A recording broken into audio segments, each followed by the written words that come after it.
Alright, office Christmas parties. The annual reminder that your co-workers should never be allowed near alcohol. It's wild, I know.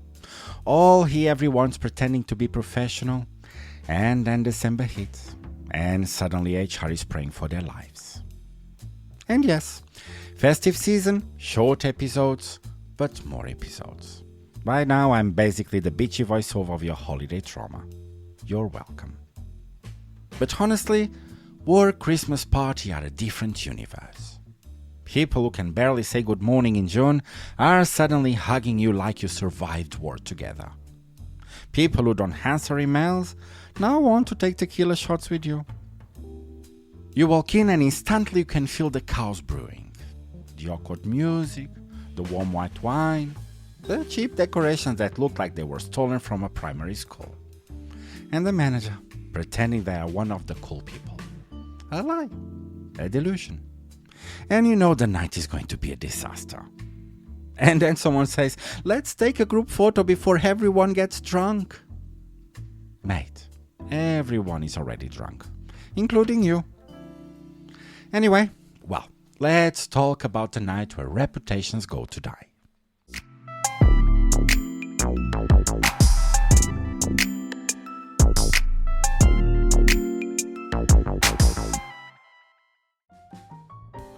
Alright, let's start a party. And let's start a party with the boss. But the drunk boss, aka the unofficial entertainment. This man arrives sober, Then he sees one bottle of wine. And suddenly he's having an identity crisis. And then he starts giving TED Talks no one asked for. You guys, this company, you are my family. Sir, you forgot my name twice this year. Come on. And then there is always one person who sees a microphone and thinks, this is my calling. They've been quiet all night, suspiciously quiet. Then suddenly they are holding the mic like a weapon. Eyes closed, fully committed, They don't sing to the room, they sing at the room. They choose a song that is too emotional, too long, too loud. Halfway through you realize this is not a performance. This is a cry for help. People start filming, not to enjoy it, to document it.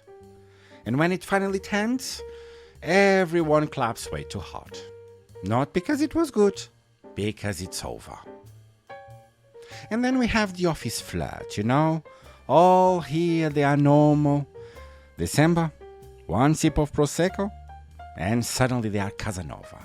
Flirting with HR, interns, the DJ, the coat lady. Well, no one is safe.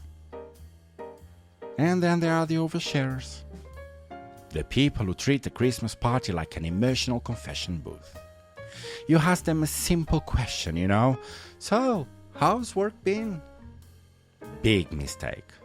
Suddenly you are hearing about their marriage, their therapist, their childhood, their unresolved trauma from 2009. You're holding a drink, nothing, thinking, fuck, I just wanted to know if you like the food. Someone passes behind you and makes eye contact, that looks that says, are you okay? No, you're not okay. And the worst part? You can't leave. You can't interrupt. You are emotionally hostage. And then there's always that category of people who mistake a work party for a personal performance. They walk in normal, quiet even. And normally you think, oh, they seem fine tonight. And then something switches. One drink in, and they are louder. 2 drinks in, they are standing. 3 drinks in, and they are addressing the room like they have been elected, Nobody asked for a speech. Nobody planned a speech. But suddenly you are being thanked for things that you didn't do, and here you barely survived. And everyone has the same face, that frozen smile, that looks that says, oh, how long this is going to last? And then someone starts clapping too early. And then someone else joins out of panic. And now we are all trapped. And let's talk about the photos, because someone always decides this is the moment to capture memories. They gather people aggressively, Come here. No, closer. No, stand there. You're holding a drink, You don't know where to put your hands. You're blinking too much. They take one photo, then another, then another. Just one more. There is never one more. And you already know this photo will appear on Monday in a group chat with the caption, "Great night, everyone." Or maybe in 5 seconds on Instagram. And you will hate every single angle of yourself, I know. But then comes the best part, my favorite part, the dance floor. There's always a moment where someone says, "Come on, let's dance." Oh my God, we shouldn't. But somehow you end up there, standing, moving slightly, pretending this is fun. Someone is way too into it. Someone is doing move from another decade. And someone is clapping on beat, but the wrong beat. You look around and realize everyone is lying. Nobody wants to be here, but nobody wants to be the first to leave. So we dance, and we dance. Out of politeness, out of survival, we dance. Colleagues dancing with zero shame, the boss doing the warm, woo, the finance lady grinding, and the IT guy spinning like he's at a Coachella. Everyone sweaty, everyone shiny, everyone regretting it in real time. And let's talk about the bathrooms, because something always happens in the bathroom. Someone disappears for too long, someone comes back with red eyes, someone else says they are just getting some hair. No, they are not. They are having a full existential crisis next to a hand dryer, You go in to wash your hands and suddenly you're part of it. You didn't ask, you didn't consent. You're standing there like, do I hug them? Do I leave? Do I fake a phone call? There's a woman, mask her melting, saying, I love you guys so much. No, you don't. You hate all of these people, and tomorrow you will remember.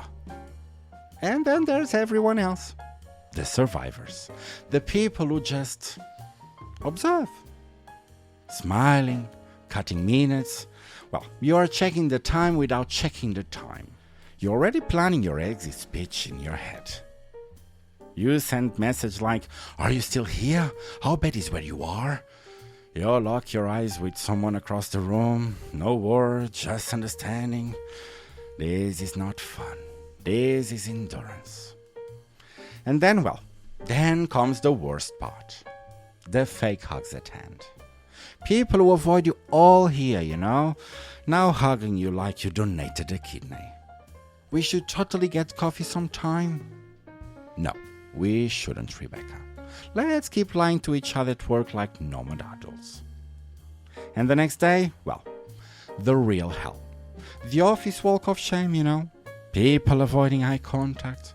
Someone quietly asking, did I say anything weird last night? Yes, Daniel. Everything you said was weird.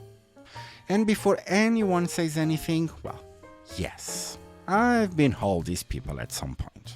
Too loud, too honest, too awkward, too much. But that's the point, Christmas parties don't reveal bad people. They reveal humans under pressure, And every single one of us lives thinking the same thing. Next year, I'm calling in sick. And that is office Christmas party. The magical night where boundaries die, dignity disappears, and HR signs into a glass of water. But don't relax yet, because the next episode is on Friday. Yes, this Friday. And it's about something even more insane. Christmas traditions. The stupid ones, the boring ones. The ones your family forces on you. It's going to be messy. And it's going to be embarrassing, so it's going to be perfect. I'll see you on Friday. Bring patience and snacks. I will give you therapy. Uninfluenced, unpaid, unfiltered. I'm Jackman, and these are the holiday sessions of the Unfiltered Outsider.